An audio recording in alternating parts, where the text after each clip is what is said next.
Hi everyone, and welcome to today's webinar, which is taking the pain out of new product introduction. My name's Martin Lewis, I'm from the Victorian chapter, but before I begin, please press the raise hand button if you can hear me. Excellent, thank you so much guys. Remember there's time at the end for Q&A, so please jot your questions in the Q&A box on the screen there.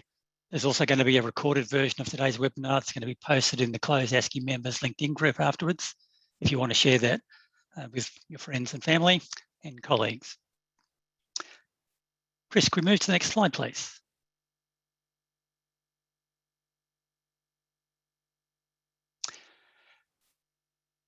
Thank you. So just a note that there's going to be one CPD point awarded for today. See the agenda there. So we've got a couple of speakers today. But before we get into that, I'll take you through bits and pieces from the ASCI information. So again, next slide, please, Chris. So the ASCI Conference is a 3-day event up in Western Sydney at the end of July. Registrations are open.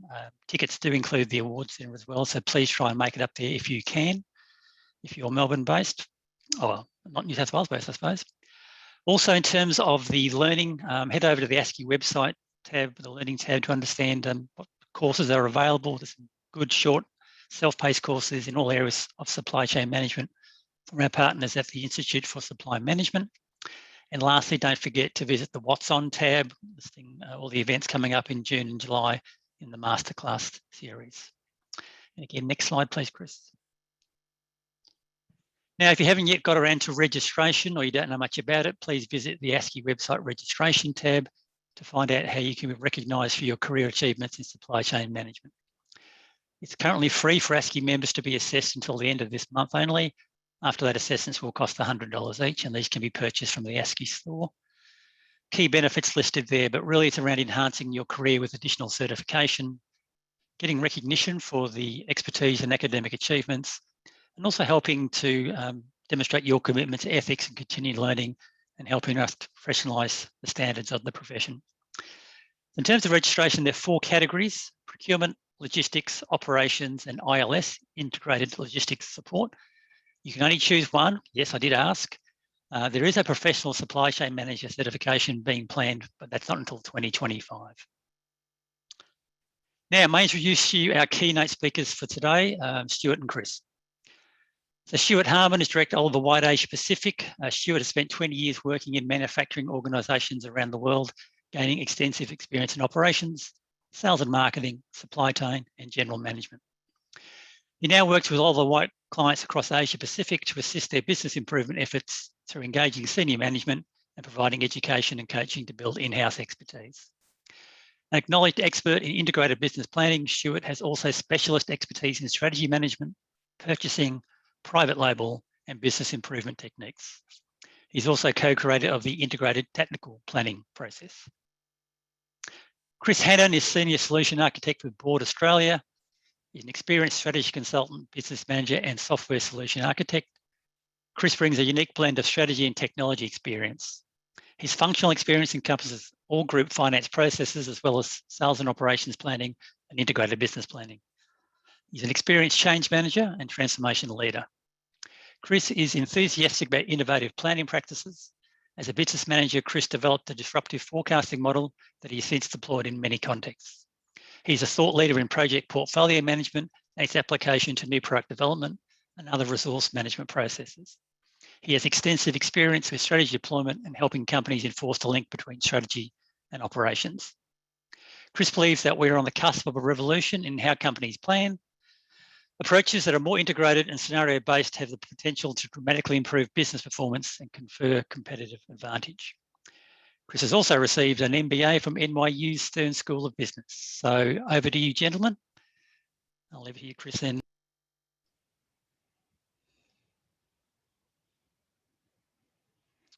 Thank you. So welcome, everybody. Thanks for joining us today. So the structure we've got for our session is I'm going to talk about some of the keys to new product introduction success. Increasingly, we're seeing more focus amongst our Oliver Wight clients on this area because it's seen as a major growth driver for business, and it's also a major complicator if you get it wrong. So if you're looking for some tips around how you can reduce some of the noise around introducing new products in your business, looking to share some of that. And then Chris is going to show us how you can support some of the processes that I'm going to talk about through the board tools. So four key things I really wanted to share with you this afternoon. Firstly, introducing new products, it's a game for all the family, and I'll explain a little bit what I mean about that in a moment. Project governance frameworks, they're really valuable, so I want to dip into that.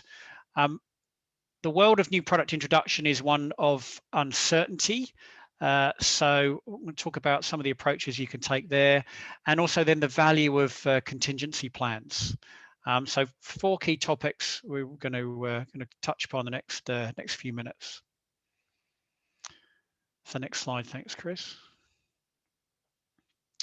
Okay, so as I said, introducing new products, it's a game for all the family. So what do we mean by that? Well, if you want to do it successfully, it's a whole of business exercise.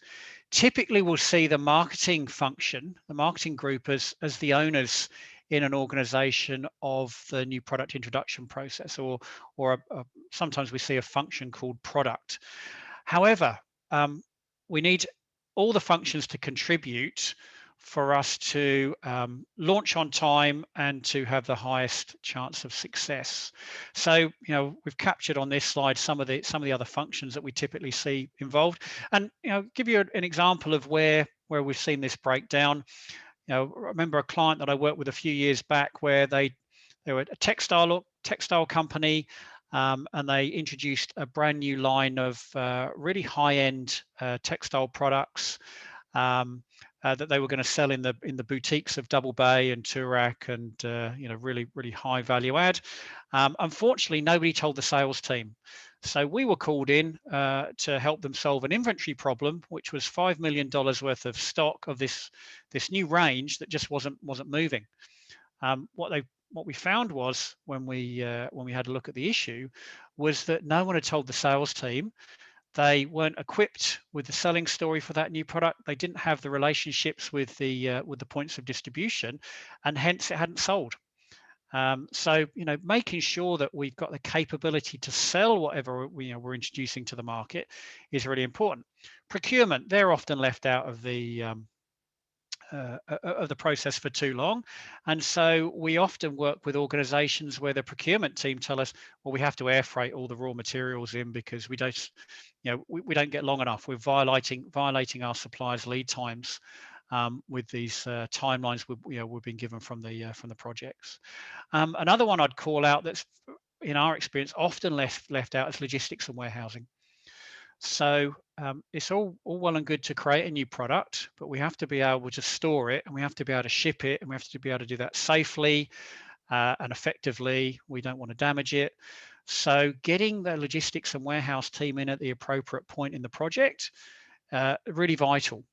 So I'd ask you to just reflect on your own organizations. Are all these functions involved, and are they involved at the right time? Okay, and if you can get everyone lined up and get those cross-functional teams going, you'll see less of the reaction of that lady in the middle of the slide there. This shouldn't be stressful, should be exciting, but in too many instances, we see new product introduction as a bit of a roller coaster ride for a number of the functions in the business. Thanks, Chris.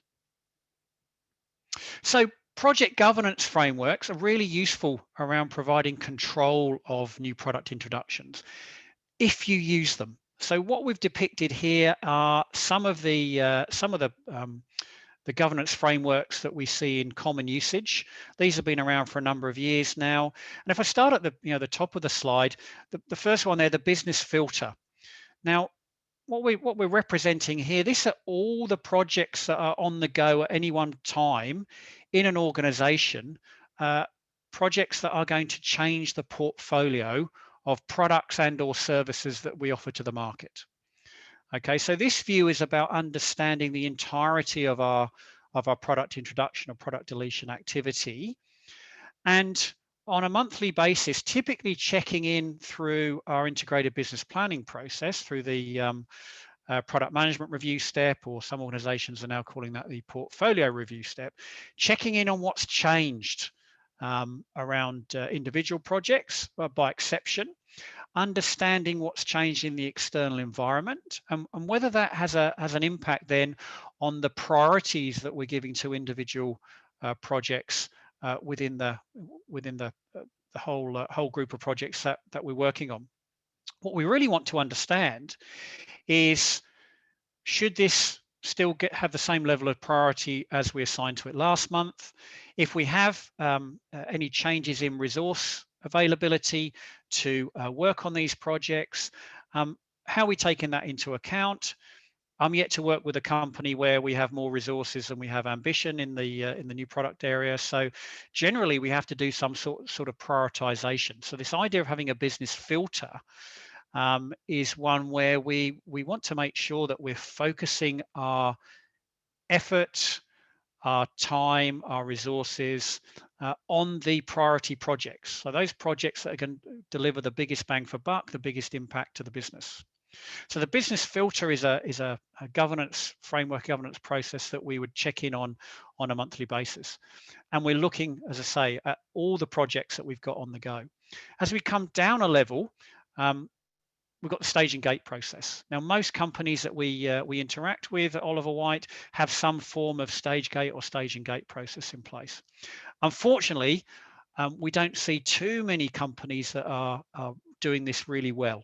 And some of the principles behind stage and gate, I think, are really worth just touching on. So the idea is that we have a process there. You can see the stages are represented by the blue oblongs, and they represent the stages in taking an idea through to launch of a new product. The concept is that each stage has a set of prescribed activities associated with it, and then a set of deliverables associated with the work in that stage. Once we've done the work, we then take the project to the gate, where a gatekeeping team make a decision. They review the work that's been done in the stage, and they make a decision about either opening the gate and letting the project move along to the next stage, or keeping the gate closed. And they may ask for more work to be done, so we get into a rework activity, or they may make a decision to kill the project. Now, one of the principles behind stage and gate that seems to be missed for lots of organizations is that as we proceed through, as we've represented here, investigate, the business case, development, test and validate, and the produce and launch stages, each successive stage costs you more than the previous stage. So the idea is that we want to kill the unworthy projects early and focus our time and attention on the worthy projects, the one that have the largest chance of success. So this whole concept came from some research that a guy called Bob Cooper did many years ago now, where I think the statistic he'd come up with, looking at lots of industries and the new product introduction process they had, was 1 in 8 ideas was getting turned into a successful new product launch, i.e. hitting the business case. So the concept was, let's kill as many of these ideas early, not spend good money after bad, and increase our chances, or increase our likelihood of picking the winners. And that's really what stage and gate's all about. What we're also doing, if we open the gate, we're committing future resources to that particular project. So these are really big decisions. Often we see lots of debate. I've seen one company recently where they decided they're going to vote on whether a project should move between stages. Should we open the gate or not? Really, the trick here is having prescribed activities, getting really clear on the deliverables required, and making it very logical as to whether a project should move forward from stage to stage. As we come down another level, we've got project milestones. So, project teams, cross-functional project teams working on individual new product projects. We need to have a project plan. We need to have milestones identified, time-bound plans. In big name companies, we often see this is lacking. So, in some areas we've got marketing managers who are managing new product introduction projects, and they're not really au fait with the product management disciplines required. In other areas, we just see that sort of lack of formality. And what this leads to is milestones being missed. And then generally we see a sort of a back ending or a blowtorch management approach to getting the project finished and the product launched on time. And what that does, number of things we see: project teams being burnt out, incredible stress and sort of 16, 18-hour working days as we get to that sort of launch phase for project team members. We also see steps short-circuited. We might skip some quality checks, and unfortunately that can bite us on the backside when we actually launch, and we may see a problem there. So, discipline around just good project governance, discipline around stage and gate, discipline around understanding prioritization and adequate resources. If you apply that to your governance frameworks, they'll work for you, but you have to use them as they were originally intended. Okay, thanks, Chris. Next slide, please.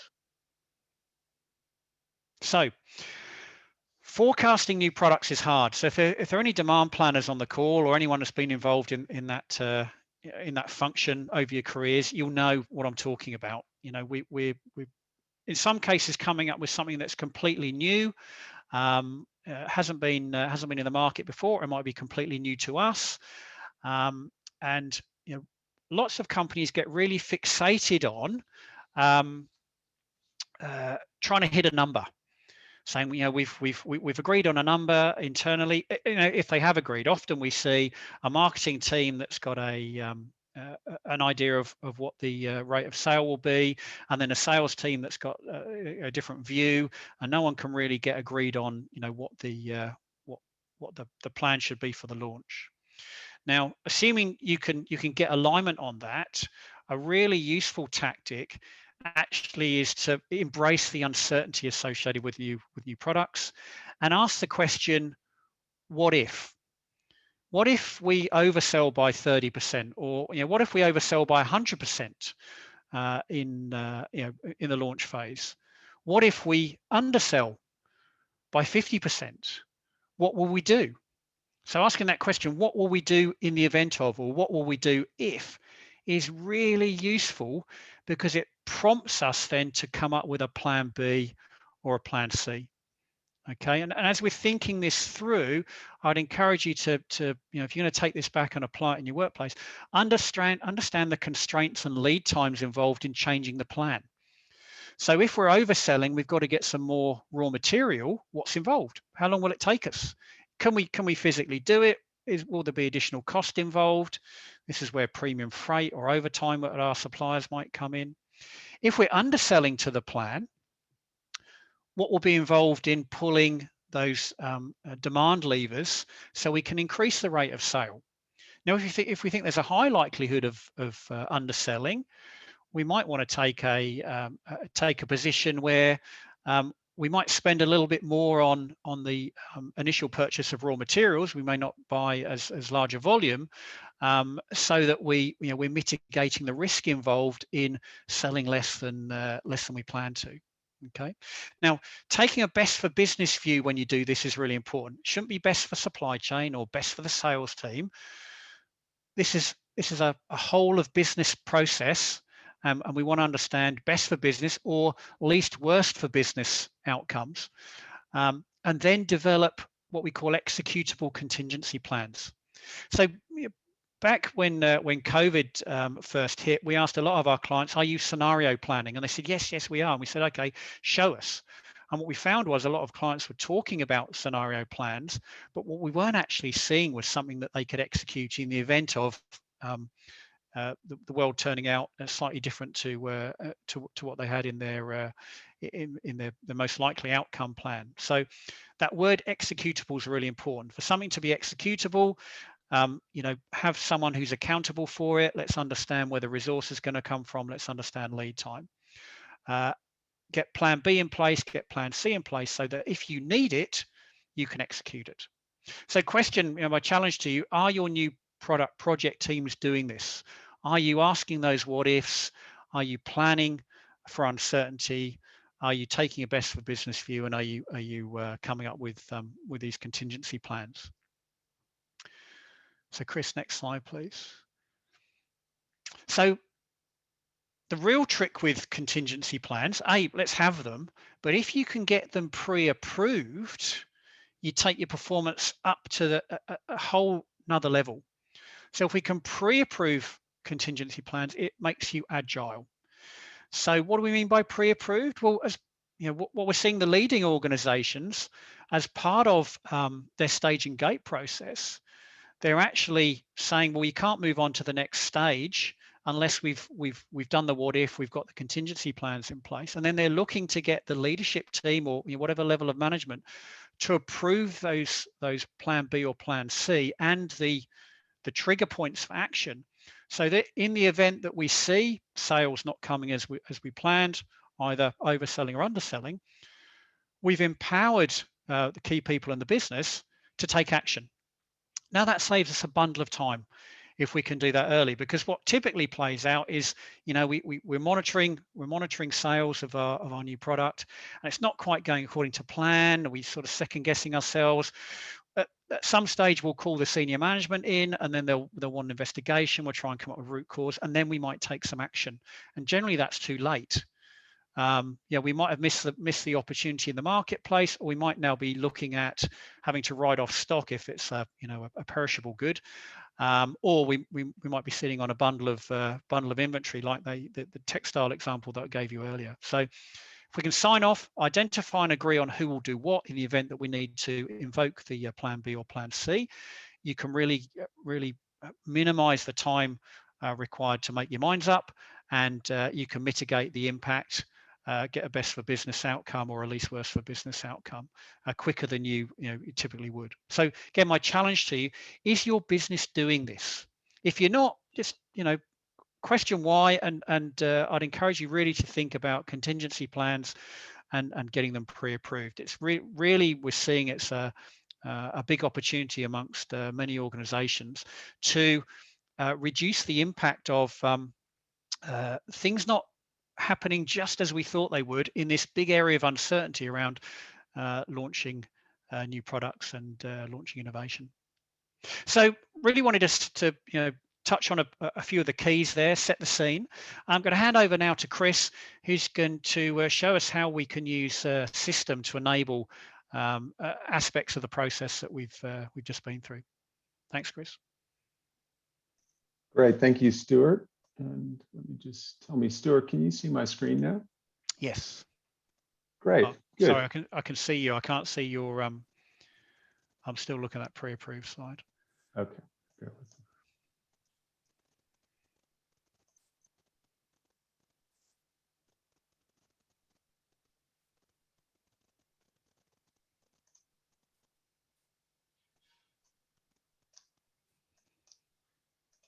Okay.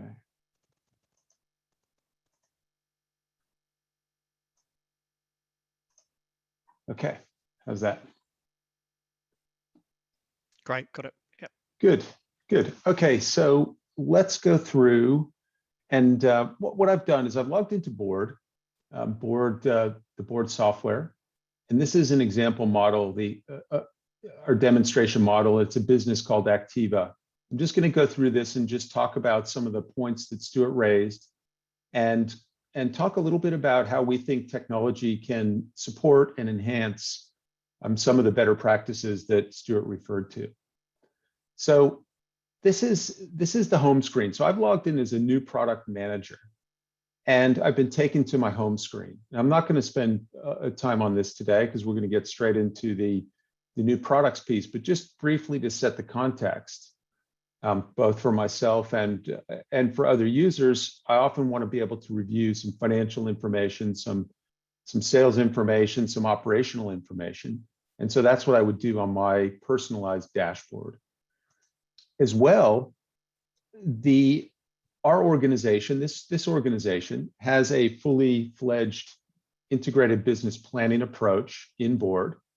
And this is a graphical depiction of the business and how it manages IBP within the board solution. So we can see the various business segments here, and we can see the steps in the IBP process that are reflected here and illustrate not only kind of how the process is managed, but also serve as navigation to all the key bits of functionality related to each of these. So we're going to be spending a lot of time today on the portfolio piece, but clearly there's linkages from the strategy into the portfolio, onto demand, and then ultimately to supply. And of course, what we want to be able to do is financialize these aspects so we have a common view across the operational and the financial perspectives. So let's jump in and take a look at the new product development, product management piece. So I'm now, as I said, I've logged in as a manager who's responsible for a number of new products, and I can see some of them here. This is a step in the process, which I'm going to take you through around creating a new product, contributing to the stage gate process that Stuart spoke about, talking about demand and how we generate that demand forecast that Stuart pointed out is so, dramatically difficult to do in some circumstances. But let's start with the new product. So what we have here is a screen in Board where this manager will go ahead and define the new product from a financial point of view, define it from a point of view of how aligned it is to the strategy. These are subjective, of course. And then potentially go ahead and build up the business case, the scope of works related to the development of that new product. And that's the section that's happening below.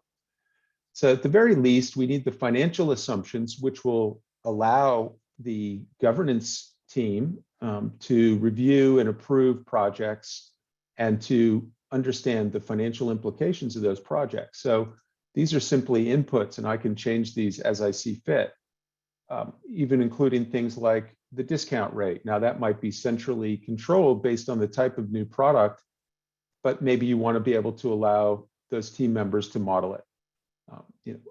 My reference point, or kind of my first introduction into this challenge, came when I was working with an appliance manufacturing business, and we were pulling together a forecast, and we needed to aggregate a lot of the information related to new products. We had stuff in spreadsheets, we had stuff in SharePoint portals, we had stuff in lifecycle management tools, and it was all different, all structured differently, and it was very, very difficult to organize and consolidate. And the result was, and often is the case, then that these things the process gets compromised, the financials get compromised. And that's one perspective, but equally, these teams haven't been well supported. They don't always have the tools that they need to be able to model things themselves, not just simply contribute to a plan and a financial plan and an operational plan, but to be able to model some of these things for their own development, for their own insights into the profitability of a potential new product. So we can model those. Now, there are many kind of flavors of organizations, as many different kind of scopes that organizations would choose to address, within a tool like Board or within a planning tool. Sometimes they have other bespoke tools for lifecycle management and so on. And so potentially building up this scope of works may or may not be, entirely relevant. And if it's not, that's fine. But for those organizations that don't have these kind of capabilities and people are doing it directly in Excel, doing it in a tool like Board can offer a lot of advantages. And we have the ability to capture this information, and it's text information. We can easily update this stuff directly in the screen, but then this is actually held in the database, so it can be used elsewhere. It can be referred to. Versions can be managed. And linkages to other parts of the planning environment clearly can be established. So we have, for example, here, we're identifying the need for certain food science capabilities within the business. these are directly linked to the HR model. So when we're actually costing this up, these rates are being pulled in automatically. And so the team, as the HR models are changing and costs are changing, the business case is always valid and doesn't require a lot of manual interaction to maintain that validity. As well, one of the resource, and that's one of the big resources as well that needs to be managed. Stuart mentioned that when he was going through his piece. And so when we identify these hours by the different roles, we can easily aggregate that information. We know oftentimes we evaluate projects on their own, and each of them on their own might make sense. But when we aggregate them, we might find, as Stuart said, our appetite is bigger than what we can actually satisfy. As well, things like the machine hours that are going to be required, these need to be fed into the production view. So we don't have a last minute request, which ends up displacing other orders and other production priorities. Stuart, is there anything you'd like to add on this before we keep going? I think just that ability to see the interrelationships and model, as I said, no organization has all the resources that it requires. So being able to spot constraints early and do something about them, that's really where the modeling capability that you have here comes into its own. Great, thanks, Stuart. So if we were then, except that if we were going to then create a new product, we can do that directly within Board as well, within the planning tool, and that would be, the best practice is that we can do that, subject to any, management of master data. But this illustrates again some of the other aspects. So when I create a new product, I'm at that point identifying where this belongs in the product category, the brand, the various brands, and so on. What type of new product it is. Stuart mentioned this, is it a true new to world product? Is it a line extension? And then when we're looking at the portfolio, we can easily understand this information. And indeed, when we're aggregating the demand forecast, it will then align to the appropriate production locations and so on. So these are kinds of things that, having this process in a tool, dramatically improve, if it's being done in Excel today, or, another tool that's not integrated into the rest of the planning process. These are some of the capabilities that will, dramatically allow that integration to be improved and reduce the frustration and the manual work that these team members experience. Controls can also be established. So if we have, for example, the new product type, we can then control what discount rate is used to evaluate it from a financial point of view. We know that the riskiness of the type of new product will be highly correlated to the riskiness, and therefore, we should expect much bigger, financial upside to justify the additional risk. And again, these are things that can be done when you are using a proper tool to manage this process. So let's go forward and let's talk about now the stage gate process and the contribution of an individual project team member. So we're now at the stage of submitting a project for approval to an additional stage, to the stage and gate process. And again, we can see the information that's captured here, and that is the common set of information that is going to be used across all the projects. So we can see the financials, what's the summary, what was the original budget for the development costs, what's the current forecast, what's the variance. We can highlight issues and risks, okay, again, in a structured approach and in a way that can be controlled centrally. We can capture the narrative if that's part of the requirement. And indeed, certain stage gate documentation can be prescribed such that each team member must complete that before they submit for a project to for consideration for approval to move to the next stage. Now, again, these are things that I know Stuart. One of the things Stuart likes to say is a lot of this is kind of organized common sense, and it is. What we can't allow though is for the technology or the lack of technology to erode the common sense aspect of it. We don't want we want to take the drudgery out of this without, and also to maintain the control that you want around this particular process. An example is we go ahead to submit. The system has looked at the submissions and you can see that there's some missing documentation. Now, we can't control the quality of that information, but we can control whether it's included or not.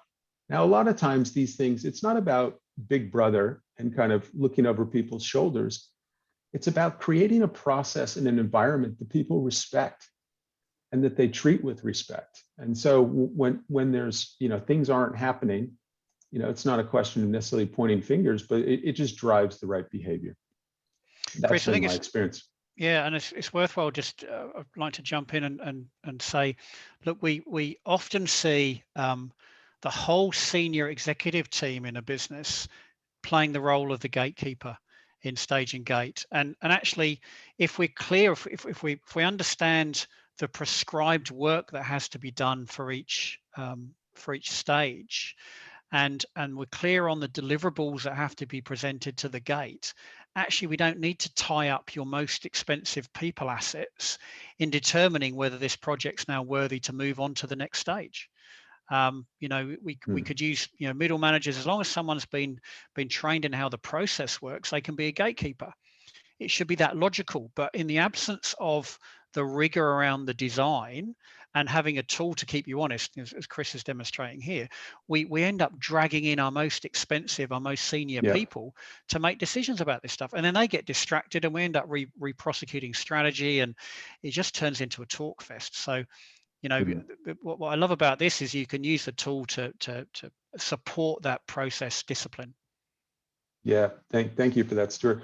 Yeah, I'm actually reminded of some times where I've set up project execution approaches for other companies, and inevitably, structure like this isn't meant to cater to the most experienced practitioners. They will know all this stuff, and they will set up their own controls, and it all works smoothly. But what this allows is the organization to all work at a common level as well.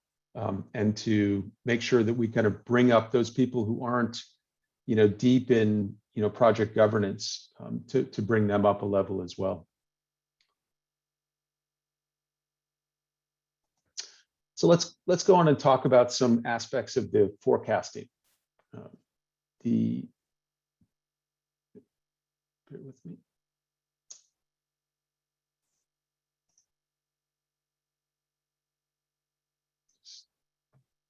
One way to navigate to the volume.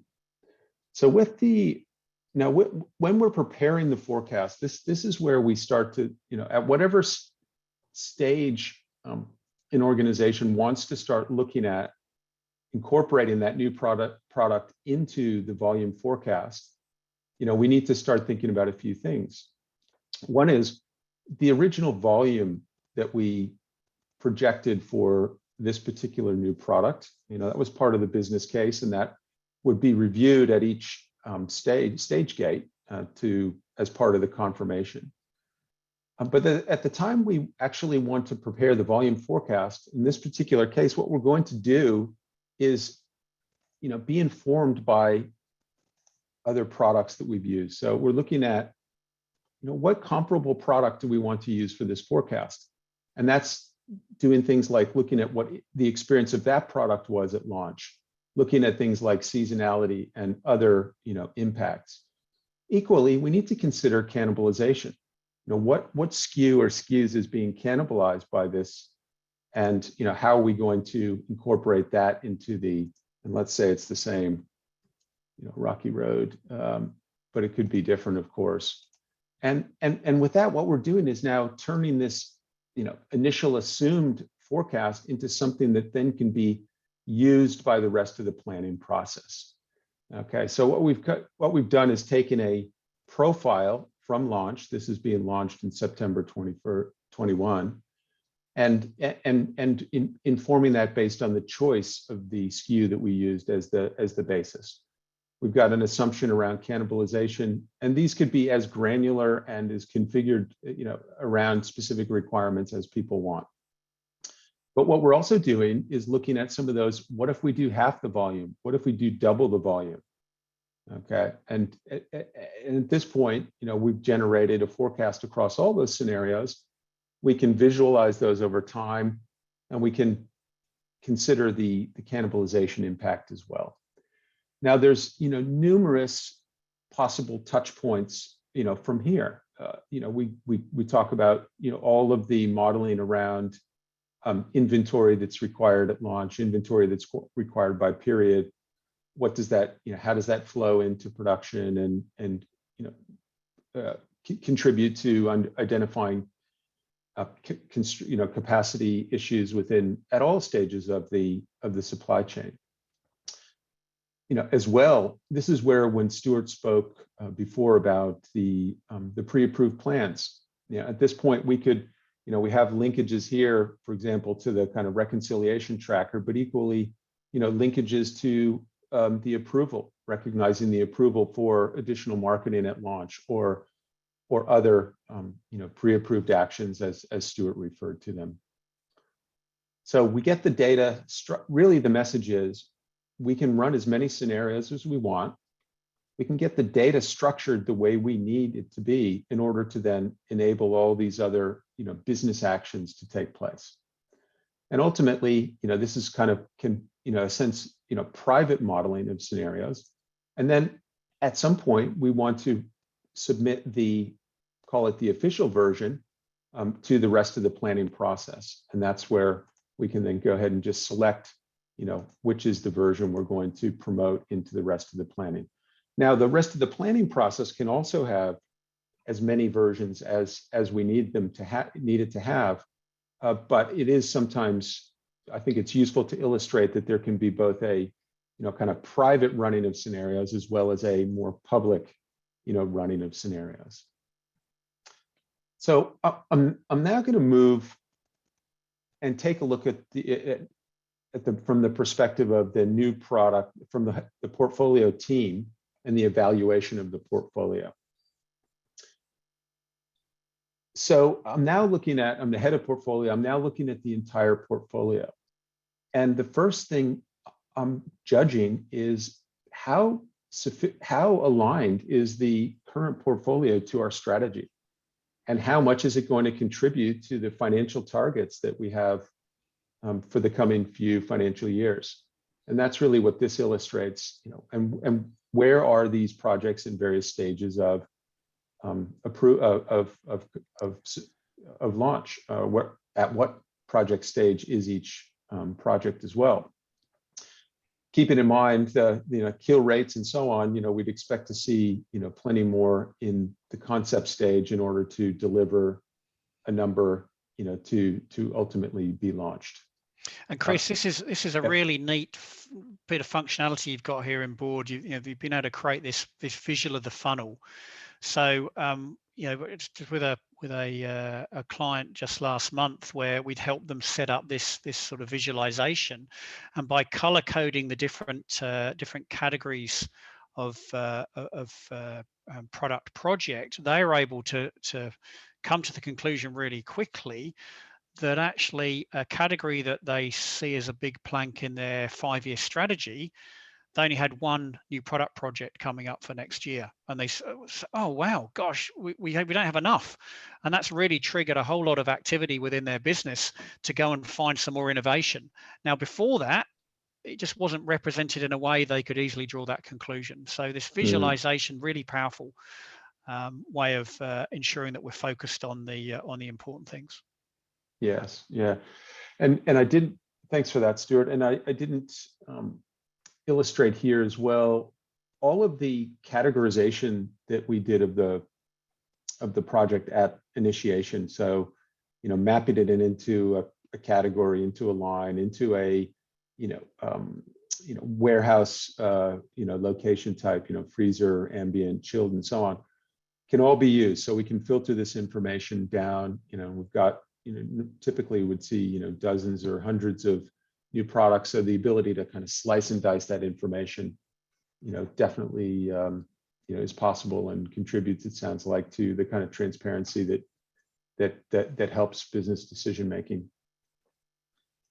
Another view into the same information is really just the Gantt chart view. So getting into those milestones that Stuart spoke about, and being able to review the data at that level, and to just better understand any dependencies, any capacity issues, and to give confidence to the team that's ultimately responsible for the portfolio that their plans are solid.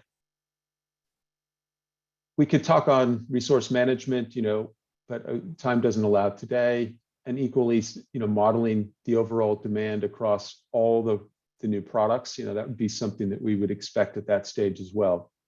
What if all the new products are delayed by 2 months, 3 months? What does that do? What if they're all, what if some are delayed? And again, that's the kind of scenario planning that we've illustrated already. When we get to the actual stage gate management, this is where the centralized information becomes very helpful, because we're now in a different role, in a different perspective, but we're still looking at the same data. So we see that information that was submitted.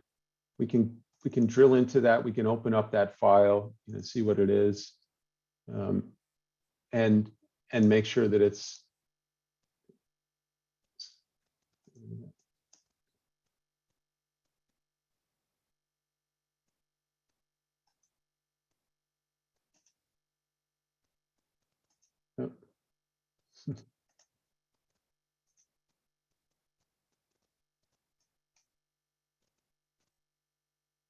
Bear with me.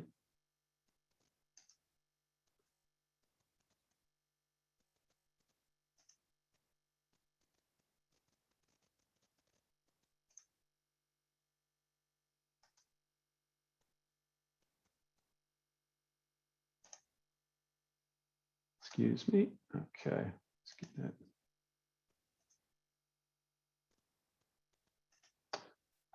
So we can look at that same information, and when we're making that judgment about whether to approve the product to proceed to the next stage, we can evaluate the financial information, the subjective criteria, review the documentation, review the submission narrative, review the issues and risks. Allows to very quickly to manage this by exception, focusing on those projects that need the attention the most. And if something's on track, we don't need to look into it greatly, and we just accept it and move on. So we're finishing up now. So I will just hand it back to Martin. So we've gone through reviewing the creation of a new product, taking it through the stage gate process, reviewing the portfolio, and ultimately accepting a new product to move to the next stage in the new product development process. Stuart, do you have any other comments before we pass back to Martin? No, I think there's a few questions that have come in. I've been looking on the chat, so we've got a bit of time. Happy to take a few of those. I think equally split between you and I, so really good. Thank you, guys. Thanks, Chris. Thanks, Stuart. Yes, some very good questions coming through, so thank you, guys. A couple around demand management, and Stuart's already answered those, so hop online to have a look at those. Chris, a couple of integration questions. How would the board tool, for example, integrate with SAP, an ERP package, and also if you had an independent NPD development package, how would that integrate as well, or would you use board as a standalone option? Yes, yeah, absolutely. So yeah, board has pre-built connectors to SAP specifically and can connect to any data source. So that would be a two-way connection, bringing in the data as well as all the master data.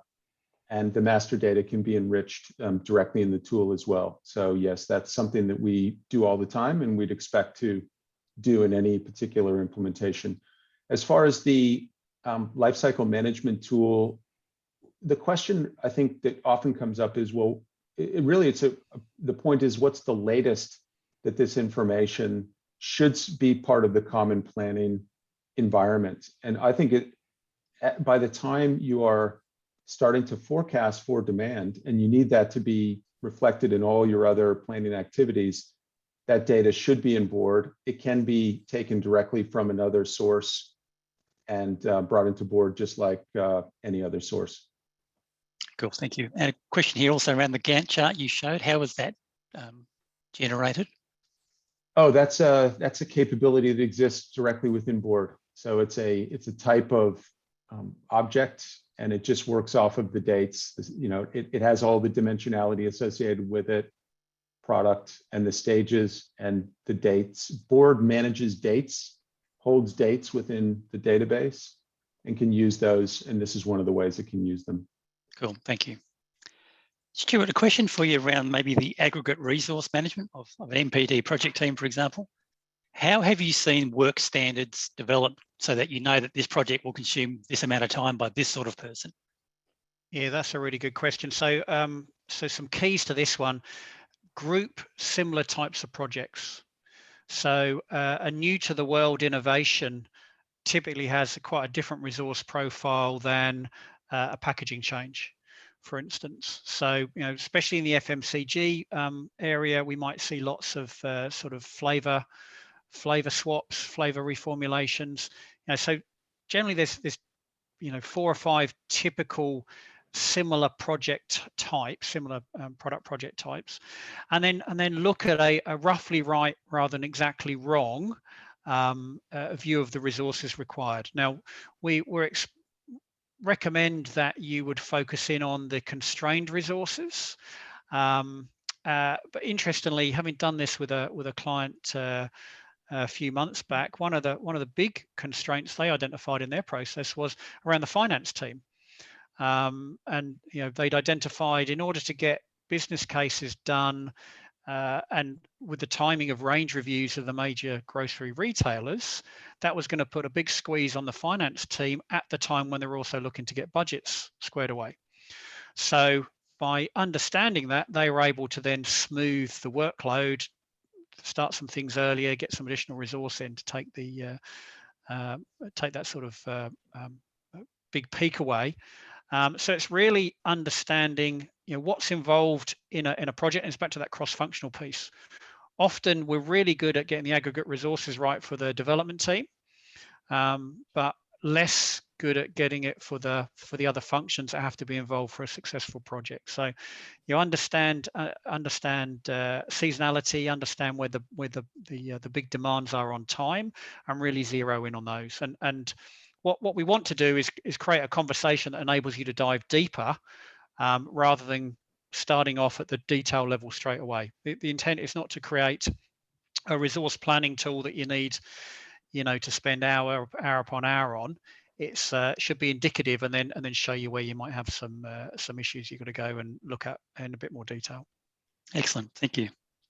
And probably one more from me, Chris. That multi-year portfolio view, when you've gone beyond the actual projects in stage and gate and you're looking into the future, how is it that you're getting those dollar and volume numbers? What systems are you using when there's no actual project behind it, just more a marketing aspiration? Oh, yes. So those can be captured 2 ways, really. One is bottom up, but just at a much more aggregated level.